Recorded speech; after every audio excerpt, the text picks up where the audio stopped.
Hello everyone. As you know, हम अब तक 5th चैप्टर के जो भी ट्रांजैक्शंस थे उसकी प्रैक्टिस कर रहे थे। इलिस्ट्रेशन सारे हो गए। उसके बाद हम थोड़ी और प्रैक्टिस के लिए एक एक्सरसाइज का सम आज सॉल्व करने जा रहे हैं। आपके जो एक्सरसाइज है उसमें 4th सम है, वो आप निकाल के रखिए। 4th सम का हेडिंग है mono head the following transactions. वो वाला जो सम है वो आज सॉल्व करते हैं। वही प्रैक्टिस आज करनी है हमें अकाउंट्स में, और उसके सामने अकाउंट टाइप हम डिसाइड करेंगे।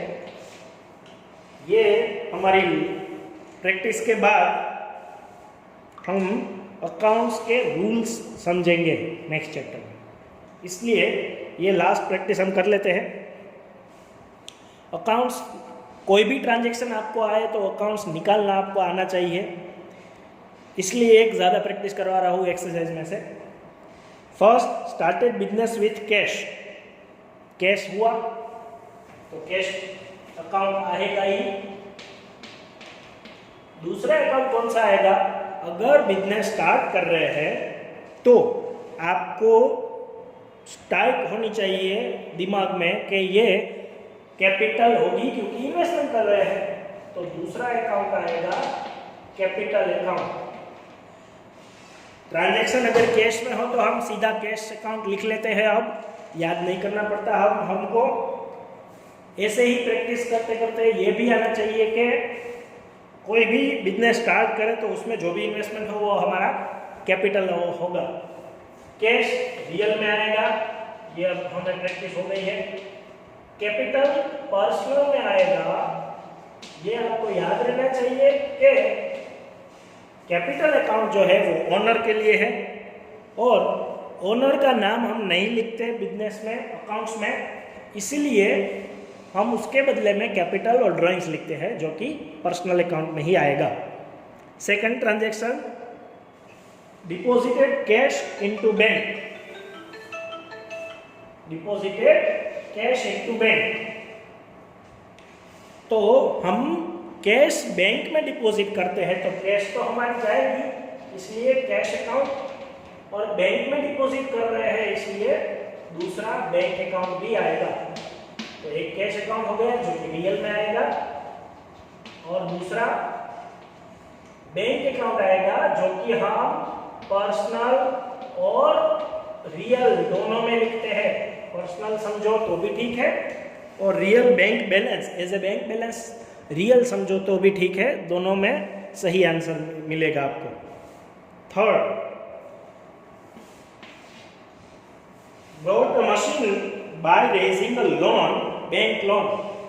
मशीन आपने परचेज किया, कोई भी असेट्स परचेज करो तो असेट्स का नाम लिखना है, तो मशीन अकाउंट लिखेंगे हम पहला। तो दूसरा, हमने मशीन परचेज किया लेकिन कैश नहीं दी गई। हमारी कैश नहीं गई है क्योंकि हमने उसके ऊपर लोन ली है। लोन लेके हमने मशीनरी परचेज किया, तो हमारी कौन सा अकाउंट क्रिएट होगा? कैश तो नहीं होगा क्योंकि कैश हमारी नहीं जा रही है।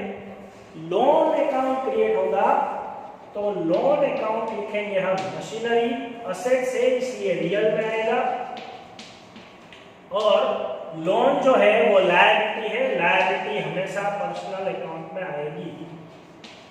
कोई भी लायबिलिटी हो वो पर्सनल में लिखनी है, और मशीन जो है वो रियल में आएगी। उसके बाद fourth, brought goods for cash 20,000 and on credit 40,000। मतलब दोनों परचेज किया है हमने, परचेज गुड्स, तो हमारे लिए परचेज जो है वो गुड्स के लिए अकाउंट है। कोई भी गुड्स परचेज किया हो तो हम परचेज में लिखते हैं, तो ये तो एक हो गया। दूसरा, हमने कैश में परचेज किया है तो कैश भी हमारी जाएगी 20,000 की, लेकिन उसके बाद 40,000 का गुड्स हमने क्रेडिट में भी परचेज किया है, तो हम क्रेडिटर्स अकाउंट करके तीसरा अकाउंट बनाएंगे। ये पहला ट्रांजैक्शन ऐसा आया कि जिसमें 3 ट्रांजैक्शन 3 अकाउंट हमने निकाले, क्योंकि एक आधा आधा ट्रांजैक्शन है। परचेज पूरा कैश में नहीं किया है और पूरा बाकी में भी नहीं किया है, मतलब जो भी बाकी रही है अमाउंट उसको हम क्रेडिटर्स में लिखेंगे, जो भी कैश हमने पे की उसको कैश में लिखेंगे। तो दोनों अकाउंट आएंगे, परचेज आएगा रियल में, गुड्स अकाउंट है, कैश भी आएगा रियल में, और क्रेडिटर्स जो है वो हमारी लायबिलिटी है इसलिए पर्सनल में आएगा। ये समझ में आया हमने 2 अकाउंट क्यों लिखे हैं, कैश और क्रेडिटर्स, क्योंकि दोनों परचेज हुए हैं। तो कोई भी अकाउंट, कोई भी ट्रांजैक्शन ऐसा हो सकता है जिसमें 2 से ज़्यादा अकाउंट बन सकते हैं, ये पॉसिबल है, लेकिन मिनिमम 2 अकाउंट होंगे, एक ट्रांजैक्शन वाला कोई भी अकाउंट नहीं आएगा। ओके, फिर fifth, goods brought for cash वो सोल्ड टू अमित, हमने सेल किया है, वो हमारा मेन ट्रांजैक्शन है। कहाँ से परचेज किया है वो रेफरेंस के लिए दिया गया है सिर्फ, तो हमने सेल किया तो कौन सा अकाउंट आएगा, सेल्स अकाउंट। और किसको सेल्स किया हमने, अमित अकाउंट, तो अमित अकाउंट लिखेंगे हम। यहाँ पे नाम दिया गया है इसलिए नाम लिख सकते हैं, यहाँ पे नाम नहीं दिया गया है इसलिए हमने क्रेडिटर्स लिख लिया। वहाँ पे भी अगर कोई नाम दिया होता तो हम नाम लिखते, यहाँ पे कैश ट्रांजैक्शन नहीं है इसलिए हमने अमित का नाम कंसीडर किया। अगर कैश ट्रांजैक्शन होता तो कैश ही लिखते हम। ओके, सेल्स रियल में आएगा, गुड्स का अकाउंट है, अमित पर्सनल में आएगा, लाइव पर्सन का नाम है। उसके बाद 6, Amit return goods worth ₹5000। Okay, उसने हमें रिटर्न किया गुड्स, तो कोई भी पर्सन हमें रिटर्न करे तो वो सेल्स रिटर्न होगा, सेल्स रिटर्न अकाउंट। और दूसरा अमित ने रिटर्न किया इसलिए अमित अकाउंट आएगा। अगेन पर सेल्स रिटर्न भी रियल में आएगा सेल्स के जैसे, और अमित भी पर्सनल में आएगा, नाम है इसलिए सेल्स रिटर्न और अमित अकाउंट। 7, ओके,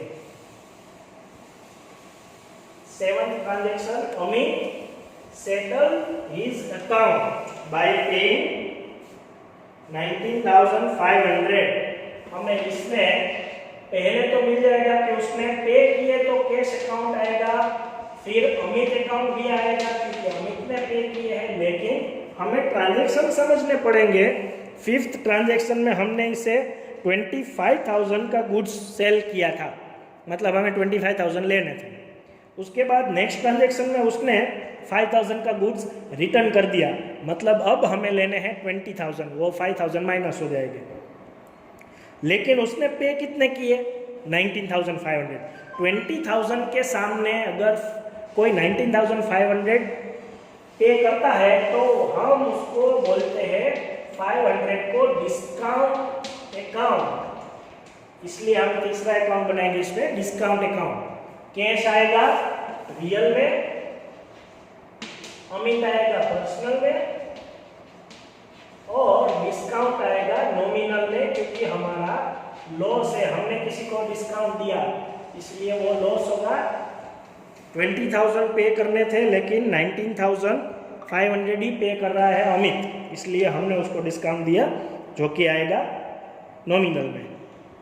उसके बाद paid instalment of bank loan 20,000 and paid interest by cheque 2,000। तो इसमें भी एक तो आएगा बैंक लोन क्योंकि बैंक लोन पे किए हमने, दूसरा आएगा इंटरेस्ट क्योंकि हमने उसके ऊपर इंटरेस्ट भी पे किया है, और ये दोनों हमने चेक से पे किया, इसलिए तीसरा अकाउंट आएगा बैंक बी।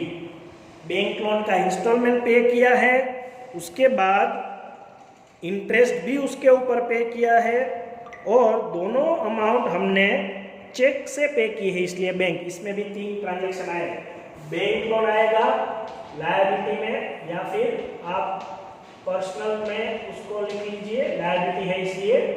इंटरेस्ट आएगा एक्सपेंस में, इसलिए नॉमिनल अकाउंट में लिख लो। बैंक आएगा, अगेन आप पर्सनल बैंक भी लिख सकते हो, रियल में भी लिख सकते हो। Last transaction, charge 10% depreciation on machine. क्योंकि डेप्रिसिएशन आपको सबको पता है, असेट्स की वैल्यू डाउन होती है बिकॉज ऑफ इट्स यूज। तो एक तो आएगा डेप्रिसिएशन, क्योंकि डेप्रिसिएशन हमारे लिए लॉस है या फिर एक्सपेंस आप उसको बोल सकते हो।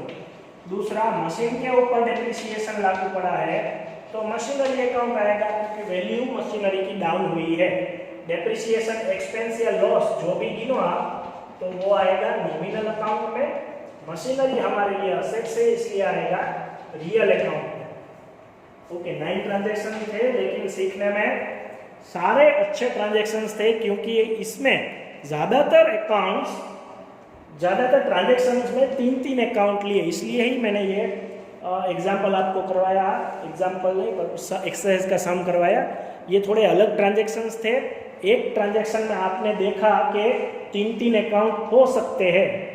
ऐसे ही आप ज़्यादा प्रैक्टिस करना इसकी, तो आपको 3 ट्रांजेक्शन वाले सम भी आ जाएंगे। जितनी ज़्यादा इसकी प्रैक्टिस करोगे तो उतने रूल्स अप्लाई करने में ज़्यादा इजी रहेगा। Okay, thank you.